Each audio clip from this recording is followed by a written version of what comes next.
Hello, a very good Friday or weekend whenever you're watching this. Welcome in the Friday Ketchup. It is the 14th of July 2022, and we were listening to Running Up That Hill, a song that I know from when I was a child, and it's really popular again nowadays. I recently actually heard that last Friday or Saturday, I think, that it's hot topic again. And who's going to explain this and a lot more about the Pride Month? That is Jacob Perry. Jacob, welcome in the show. Thank you so much. So glad to be here. Yeah, well, it's a long time since we met in person. It was a whole long time ago, I think. Oh my gosh. When Yeah, well, it was before the pandemic for sure. It could oh have been, yeah, was it SUSECon in 2019 yeah, I think so too. in Nashville? Yeah, Yeah. yeah. And what is it what you It do was, nowadays at SUSE? yeah. So over the pandemic, my role changed. I used to be Yeah. in field marketing and event marketing, but now I am the lead writer for our customer success stories Oh on our wow. customer marketing team. Oh wow. It's a great job. I love it, getting to talk to our customers, finding out how we're helping them, build our future. Yeah. It's a phenomenal job. I love it. Yeah, yeah. Wow, nice, nice. Hey, and why did you pick this beautiful song "Running Up the Hill" by Kate Bush? Oh my gosh, so many reasons. I love this song so much. Yeah. So first of all, I am a fan of Stranger Things and watched the most recent episode where this gets featured a lot, Oh yeah. and how it becomes a part of the plot is just really powerful. But then, like you, Emil, I also grew up listening to this song, and uh, and have loved it ever since I first heard it. And I had grown up in a religious household and Mm-hmm. recently disassociated myself, recently as in the last 20 years. And Mm-hmm. uh, and so there's something about the message of the song that really resonates with me, Okay. uh, about wanting to be understood, and and Mm-hmm. uh, and even looking to that higher power, Yeah. and just trying to feel understood by that higher power that we want to rely on and be saved by. And when the song was originally brought out when we both were young, the was it already resonating at that time, or did it really become so strong out of the messaging from Change of Things? Mm. Well, the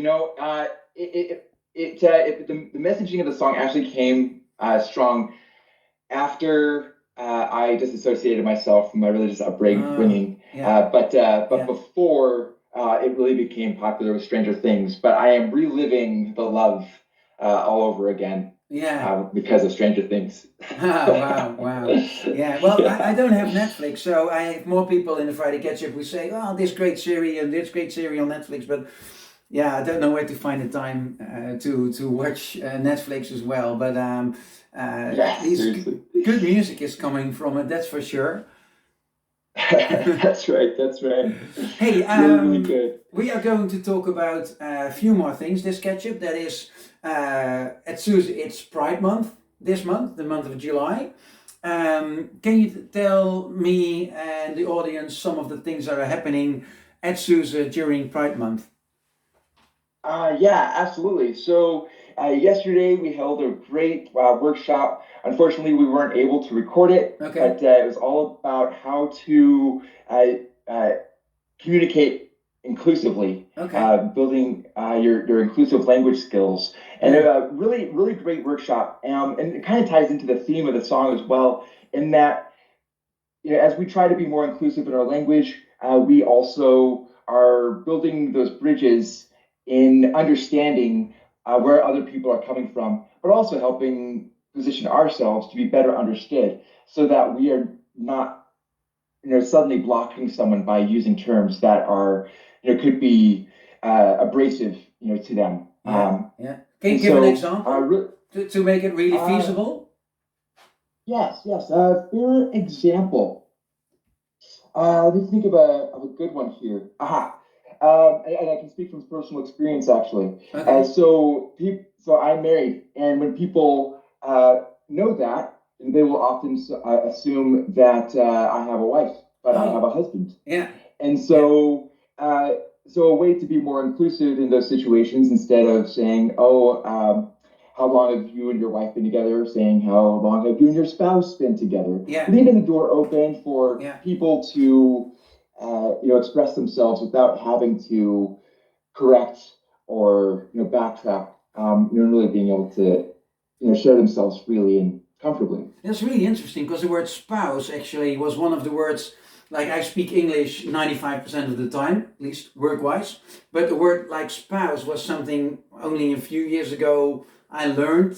And I think, again, if you, and I really like to debate this, because spouse, I would say many people who are not native English will not know what the word spouse mean. That's a so if you talk Interesting. about being inclusive, maybe at companies, especially with many English, native English, American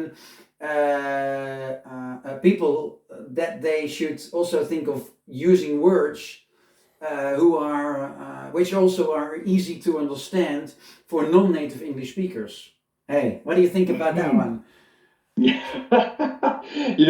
That's a good point as well. The more that we can be understood and understand each other, the better. So, But it is something so I noticed. I noticed more and more within SUSE that we have to watch using the right wording. And my region is EMEA, and I speak English to most of the partners. But if I know if I speak to German people who speak English just as well experimental as I do, that I keep on using simple English words. hmm And that's I don't blame you for that either. I studied German Ah, throughout my university. It was my minor. I used to be quite proficient in it, but now I can barely speak it. It's such a shame. But even then, it is intimidating to speak a different language, and I think that that's what a lot of people are facing here, with uh, the trans community mm, becoming more outspoken and staking their claim, being like the use of personal pronouns. Essentially, all of us are learning how to speak another language yeah, with each other, and yeah. that comes as a result of just the evolution of language. And this isn't the first time that this has happened in our culture. No, I no, talking to my grandparents, they say some things that turn my face red. Uh, really? Yeah, not out of anger, but out of embarrassment. Like, oh my gosh, really? Nana, you can't say that. Can Yeah. you give an example without getting in any problems here? But phrasing your Mm, grandparents, what your grandparents used to say, which is not how you say that allowed or common anymore. Politically correct Politically correct. today. Yeah, yeah. Yeah, and so I would say some. I don't necessarily want to say any of the terms explicitly, No, no. but a lot of the racial terms that were common in the in the United States in the early half of the 20th century. Okay, okay. I know where you're getting. Interesting, interesting. So yeah, so language even changed in that way. Yeah. That's right. That's right. Yeah, Wow. yeah. And so it's very interesting. And I guess I could say, uh, as an example, to not I don't know, be too explicit. Mm-hmm. And so using a term like colored, Okay. very Yeah. inappropriate, Yeah. Okay. Yeah. today. But how do you And then speak about somebody who does have another skin color than the palish we have? well, the really important thing is that we're talking about people. Okay. We're not talking about skin tones. We're talking about who people are. When referring to someone, we should say, things like that person, um, who's wearing that colored shirt. All right. The person that we saw on the television, even assuming terms like saying things like that man or that woman. Yeah. We're learning now. For some people, they don't personally identify with that, and Yeah. so to have that external imposition of a definition of who they are can be uncomfortable for people at times Wow. when they in fact identify as something else. Wow. And so trying to be as neutral into our references and describing other people as possible is a really safe way to go, and a better way to make everyone feel seen, heard, appreciated, and valued in our society today. But it is challenging, right? Especially, again, to come back to non-native English speakers. If you want to make yourself clear and you cannot use specific words, you have you have to talk around it maybe, or it is really challenging. But so where do you stop trying to be as inclusive as possible? Like I won the award for inclusiveness and diversity at SUSE, so I really try to. Everybody should be welcome at SUSE, but it is sometimes very challenging. So I really would have loved the workshop. I think I could have learned a lot because I wasn't able to participate. Yeah, no, it's a shame that we weren't able to record it to share it later as well. Yeah. I think that the important thing to remember is that all of us are learning. All of us are none of us are perfect. No. We will make mistakes, and what's the most important thing to do is just have compassion for ourselves. Accept the fact that we're going to make mistakes, but what we are doing with the intention is to reprogram those synaptic pathways in our language, and that's goes for any new skill set that someone is studying to acquire. It takes time. Yeah, certainly. Yeah. Wow, interesting discussion we have here, Jacob. Thank you very much for that. And let's make a nice bridge to the power of vulnerability, because that's your recommendation for this weekend. We should get 20 minutes of our weekend or our Friday afternoon when we're watching this and go to The Power of Vulnerability, a TED Talk by, I hope I pronounced this correct, Brené Brown. And Brené Brown. Brené, yeah, oh yeah, you see, you can even pronounce that in 10 different ways, I think. For sure. Tell us, power of vulnerability. What is the power of vulnerability in her talk, and how does it relate to you? Why did you pick this TED Talk as a recommendation?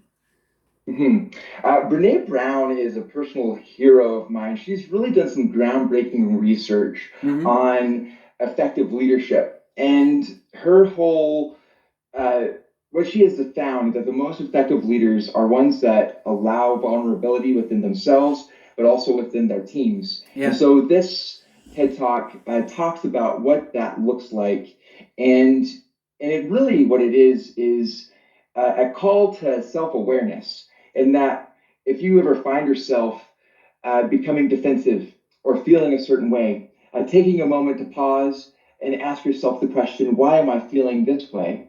And then addressing what the root cause of that feeling is. And oftentimes, especially when it comes to inclusive language, people can feel very defensive about it. They can feel hopeless, frustrated, in that this is, language is changing so often. How can you keep up? This is, even grammatically, a lot of the way that we use certain pronouns is very different. To call it a specific example, they and them, I was taught, are plural pronouns. But today they can be used as singular and should be in certain situations when someone would like to use that pronoun. And so, so when people are confronted with this new information, they can often feel turned off by it. But really what it is, if they step back and take a look, is feeling a bit of shame in that they may not be able to be perfect at that all the time. But allowing yourself to be vulnerable, to accept the fact that you will make mistakes, I think takes a little off that pressure so that we can enter into a growth mindset and become more effective in our relationships. And this, and also, whether that be at home or at work, because we are all human and we don't change our natures depending on the time of day or if we're in an office or not. These things are consistent. Our needs of needing to feel connected and understood, appreciated, and so she really gives some really good insights on how to do that, which I think is also really valuable in the context of the LGBTQ plus community in trying to be more inclusive, even in a much larger scale. Well, what I think at least it's quite challenging to go into that direction in your language and make sure that everybody feels included. But I also like the idea that a company like ours, like SUSE, is giving attention to the topic. Like with the session you had yesterday, and with having a leader, Melissa, who is herself always putting a lot of attention to diversity and inclusion. Like she decides who gets the diversity and inclusion award, and we have a month, this whole month of July, where the theme is Pride, and we support several Pride parades. So I guess we had some rainbow chameleons going around in different cities in the world. That's a good one. I like your shirt. yeah. Yes. And we also have several other activities going on with the Pride Network in celebration of Proud Chameleon Month as well. And so if employees go to the SharePoint page, they can see a schedule of what those activities are. They include a poster making contest at the Nuremberg office, a Christopher Street Day webinar conversation, another workshop close to the end of this month. Lots going on, a lot of really good information and fun. Wow. And for everybody who's not within SUSE, or not yet within SUSE, because I think we all should join SUSE sooner or later, go to the TED Talk of Brené Brown and listen to Running Up That Hill from Kate Bush. I want to thank you. I want to thank you very, very much for your time here with us today, Jacob. Really looking forward to meet you in person one day again. Hopefully SUSECon or any of the events happening everywhere in the world. And I hope so. Yeah. And now let's go back to Kate Bush and listen to this beautiful song. If you like this video, you know the thing, a thumbs up or even a heart is better. If you want to be in the catch-up just like Jacob, and we are in around, this is episode 17 of the third series of the Friday Ketchup. So in total we're close to 80 or something, I think. So don't know where we'll end up. But again, thank you very much for watching. Have a great weekend and see you next week. Well, I don't know next week actually, because the whole city here is big parade. And I have no idea if it will be a recording next week. But I will be back for sure. Thanks. Bye-bye. Kate Bush, come in.